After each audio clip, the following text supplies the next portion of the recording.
It's Mrs. Bates. I'm here with my daughter Lexi. Hi. One of our favorite things to do together is read every night, so Lexi wanted to be a part of the reading of the BFG. Today we're going to read Mixing the Dream. Are you starting? Okay. It was dark now. The night has already begun.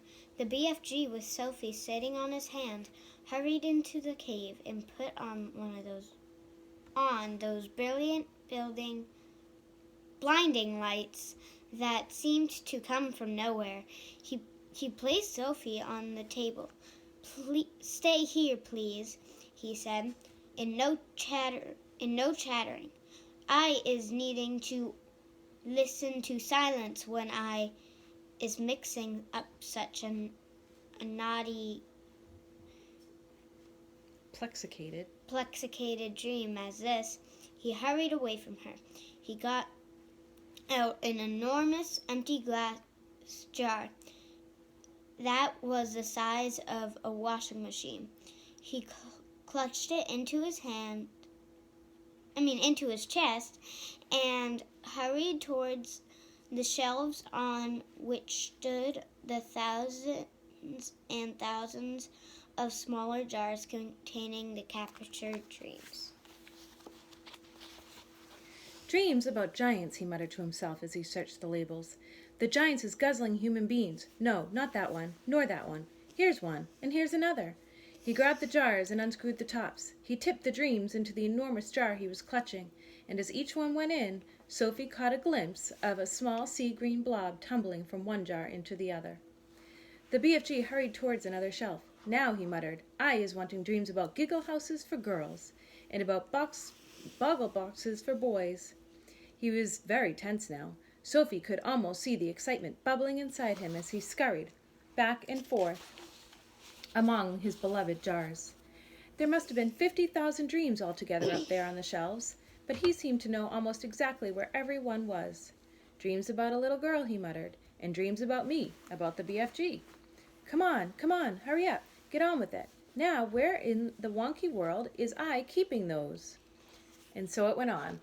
In about a half hour, the BFG had found all the dreams he wanted and had tipped them into one huge jar.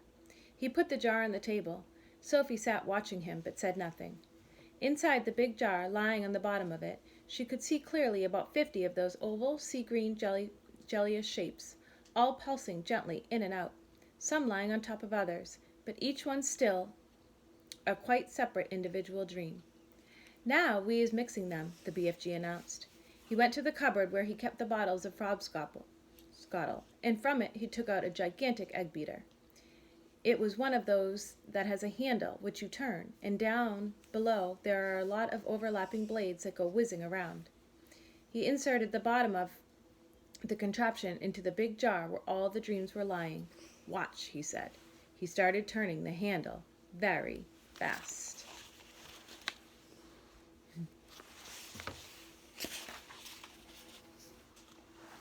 Flashes of green and blue exploded in the jar. The dreams were being whisked into a sea-green froth. "The poor things," Sophie cried.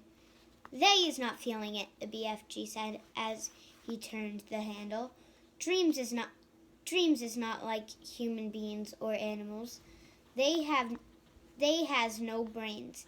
They made out of zosimus.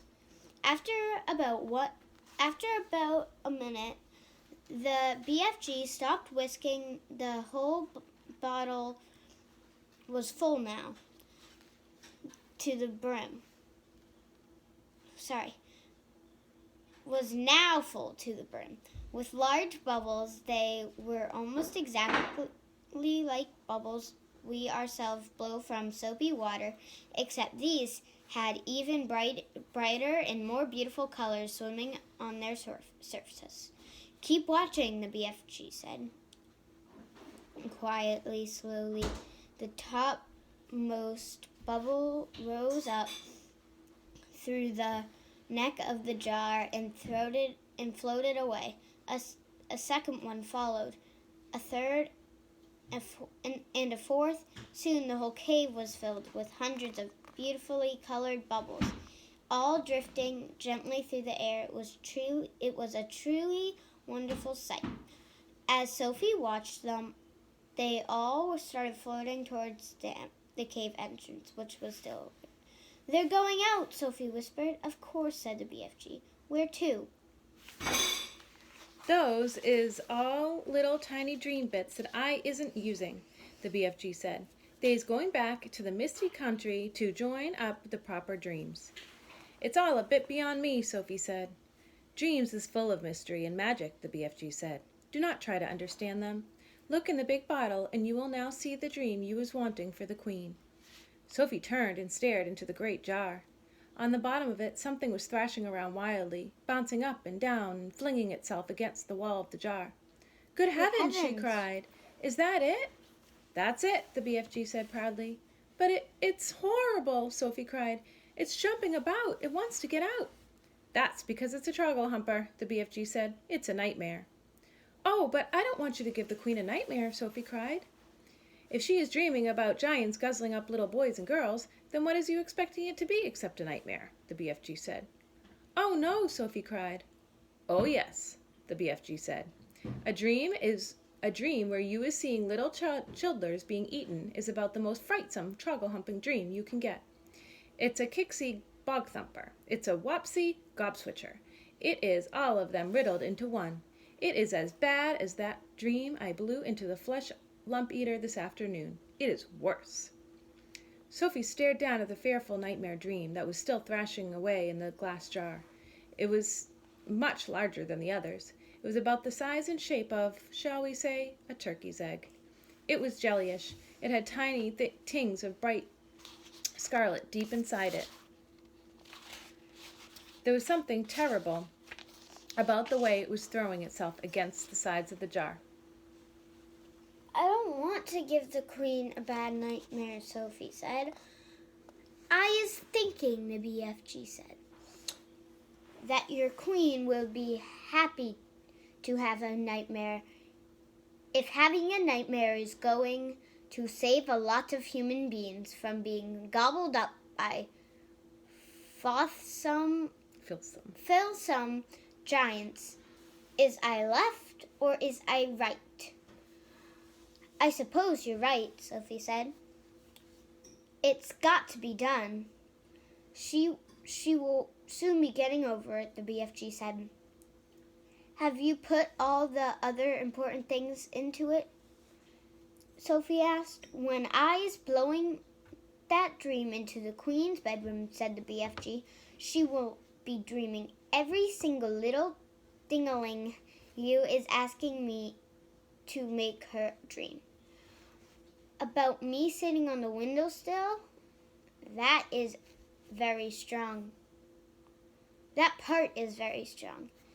And about a big friendly giant, I is putting the nice long gobbet about him," the BFG said. As he spoke, he picked up one of the smaller jars and very quickly tipped the struggling, trashing troggle-humper out of the large jar into the small one. Then he screwed on the lid tightly onto the small jar. "That's it," he announced. "We is now ready." He fetched his suitcase and put the small jar into it. "Why bother to take a great big suitcase when you've got only one jar?" Sophie said. "You put the jar in your pocket." The BFG looked down and smiled at her. "My boogles," he said, taking the jar out of the suitcase. Out of the suitcase. Your head is not quite full of grime sludge after all. I see you is not born last week." "Thank you, kind sir," Sophie said, making a little curtsy from the tabletop. "Is you ready to leave?" the BFG asked. "I'm ready," Sophie cried. Her heart was beginning to thump at the thought of what they were going to do. It really was a wild and crazy thing. Perhaps they would be thrown into prison.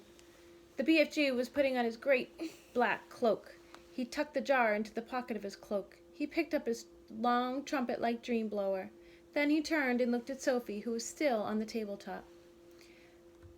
"The dream bottle is in my pocket," he said. "Is you going to sit in there with it during the travel?" "Never," Sophie cried. "I refuse to sit next to that beastly thing." "Then where is you going to sit?" the BFG asked her.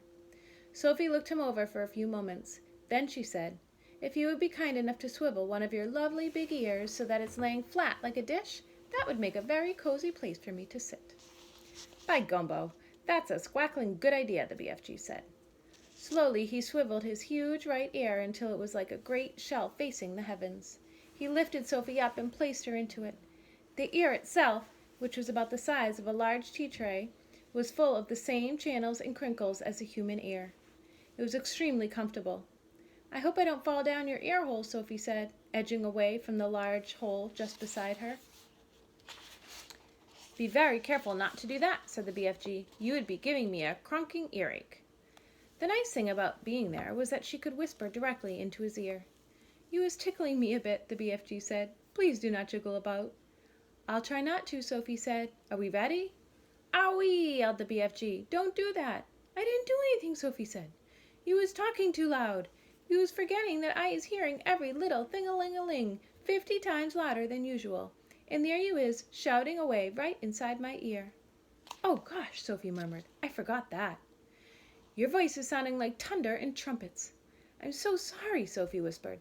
"Is that better?" "No," cried the BFG. "It sounds as if you were shooting off a blunderbuss." "Then how can I talk to you?" Sophie whispered. "Don't," cried the poor BFG. "Please don't. Each word is like you dropping buzz bombs in my ear hole." Sophie tried speaking right under her breath. "Is this better?" she said.